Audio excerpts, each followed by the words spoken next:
Ат бәйгесі қазақ халқының қуаныш тойлары болсын, қайғыға арналған ас беру болсын, үлкенді кішілі мереке мейрам, тілеу шайлары, құдалық тойлардың тағы басқадай сауық сайрандар ежелден ат бәйгесінсіз өтпейді.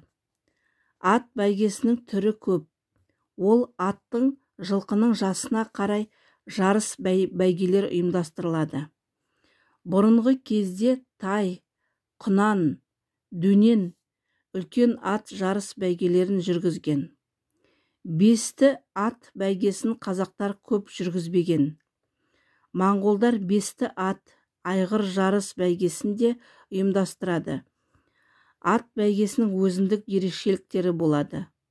Олар белгілі бір жерден ат шығар жер деп атап, атты соған ат айдаушы айдап апарып аттарды содан көмбеге қарай шаптырады. Ат бәйгесінің ең ұзағы 30-дай шақырым болған. Мұндай алыс жерден жүйріктер жарысын ұйымдастыруды аламан бәйге деп атайды.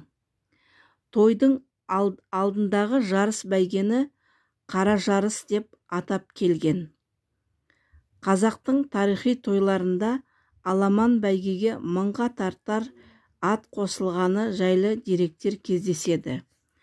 Бас бәйгеге де көптеген малдар тігілген болатын. Ат ойындары. Қазақ халқы ат жалында өскен, атты қастерлейтін халық. Олар ат құлағында ойнайтын өжет ел. Содан да қазақтың дәстүрлі тойы томалағы мереке мейрам ат өнерсіз өтпейді. Оларға бәйге түрлері ат үстінен теңге ілу, жамбы ату, көкпар, қыз қуу, қыз қуар, аударыспақ, тағысын-тағы да ат арқылы атқарылады. Ат ойынның түрлері көп. Солардың бастысы аттың алдыңғы екі аяғымен тік тұрғызу болады.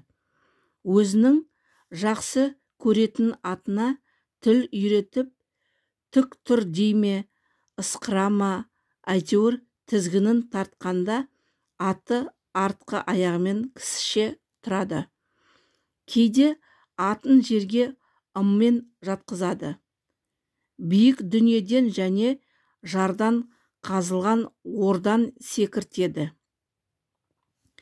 Сол сияқты арнайы үйретілген аттарды шеңбер ішінде омырауларын соғыстырады.